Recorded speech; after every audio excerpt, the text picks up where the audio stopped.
ಹೊಲೆಯರು ಮಾದರು ರಾಜರು. ಮುನ್ನುಡಿ. ನನಗೆ ದಿವಂಗತ ಶ್ರೀ ಗುಸ್ತಾವ್ ಒಪರ್ತ್ ಅವರು ತಮ್ಮ ದ್ರಾವಿಡರು ಎಂಬ ಪುಸ್ತಕದಲ್ಲಿ ಹೇಳಿರುವ ಈ ಕೆಳಗಿನ ಮಾತು ಪದೇ ಪದೇ ನೆನಪಿಗೆ ಬರುತ್ತದೆ.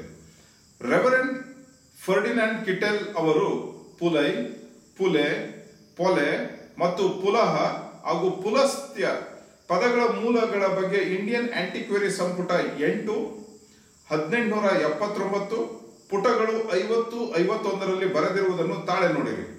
ನಾನು ಕಿಟೆಲ್ ಅವರ ಈ ಲೇಖನ ಓದುವುದಕ್ಕಿಂತ ಮೊದಲೇ ನನ್ನ ತೀರ್ಮಾನಕ್ಕೆ ಬಂದಿದ್ದೆ. ನಾನು ಅವರು ಈ ವಿಷಯಕ್ಕೆ ನೀಡಿರುವ ಪ್ರಾಮುಖ್ಯತೆಯನ್ನು ಒಪ್ಪುತ್ತೇನೆ ಮತ್ತು ಇಲ್ಲಿ ಅವರ ಮಾತನ್ನು ಸಂತೋಷದಿಂದ ಉಲ್ಲೇಖಿಸುತ್ತೇನೆ. ಪಲ್ಲವರು ಮತ್ತು ಪಲ್ಲವಕ ಸ್ವತಂತ್ರಾಧಿಕಾರವುಳ್ಳ ಹಾಗೂ ವೀರತ್ವವುಳ್ಳ ಇವರನ್ನು ಪೊಲೆಯರು ಎನ್ನುವುದಕ್ಕೆ ನಾನು ಅಂಜಿಕೊಳ್ಳುವುದಿಲ್ಲ.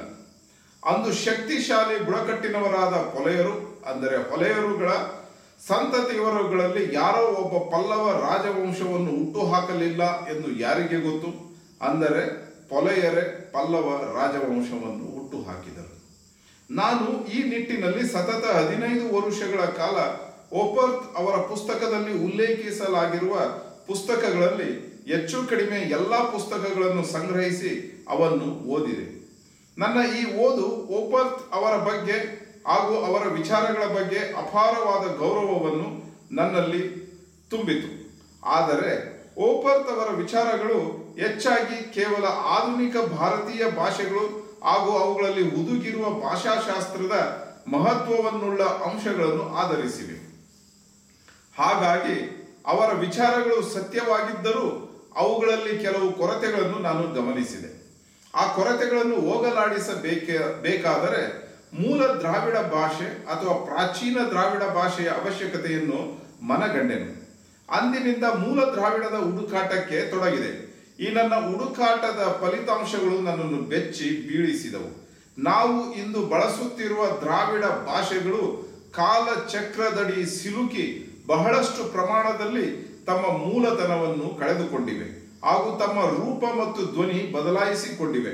ನಮ್ಮ ಕರುನಾಡಿನಲ್ಲಿ ಕನ್ನಡದ ಮಧ್ಯ ಕೊನೆಯುಸಿರು ಹಿಡಿದುಕೊಂಡಿರುವ ಹಾಗೂ ಮೂಲ ದ್ರಾವಿಡ ಭಾಷೆ ಅಥವಾ ಪ್ರಾಚೀನ ದ್ರಾವಿಡ ಭಾಷೆಯನ್ನು ತಮ್ಮ ಆಡು ಭಾಷೆಯನ್ನಾಗಿಸಿಕೊಂಡಿರುವ ಮಾಳವರು ಹಾಗೂ ಅವರ ಭಾಷೆಯ ಕಂಡು ನಾನು ಪುಳಕಗೊಂಡಿರುತ್ತೇನೆ. ನನ್ನ ಮುಂದುವರೆದ ಸಂಶೋಧನೆಗಳಿಂದ ಈ ಮಾಳವ ಭಾಷೆಯು ಸುಮೇರಿಯನ್ ಭಾಷೆಯ ಯಥಾರೂಪದಂತಿರುವುದನ್ನು ಕಂಡುಕೊಂಡಿರುತ್ತೇನೆ.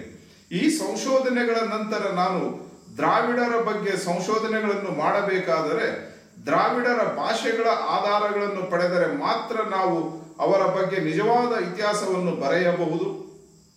ಇಲ್ಲವಾದರೆ ಅದು ವಿರೂಪವಾಗುತ್ತದೆ ಹಾಗೂ ಇಲ್ಲಿಯ ತನಕ ಅವರ ಬಗ್ಗೆ ಬರೆದಿರುವ ಇತಿಹಾಸ ಆ ರೀತಿ ವಿರೂಪಗೊಂಡು ಅವರಿಗೆ ಗೌರವದ ಬದಲಾಗಿ ಕಳಂಕವನ್ನು ಹಚ್ಚಿದೆ. ಆ ಕಳಂಕಗಳ ತೊಳೆಯಲು ನಾನು ಈ ಪುಸ್ತಕವನ್ನು ಬರೆದಿರುತ್ತೇನೆ. ಇಲ್ಲಿ ನನಗೆ ದಿವಂಗತ ಶ್ರೀ ಗುಸ್ತಾವ್ ಒಪರ್ತ್ ಅವರು ತಮ್ಮ ದ್ರಾವಿಡರು ಎಂಬ ಪುಸ್ತಕದಲ್ಲಿ ಹೇಳಿರುವ ಈ ಕೆಳಗಿನ ಮಾತು ನೆನಪಿಗೆ ಬರುತ್ತದೆ.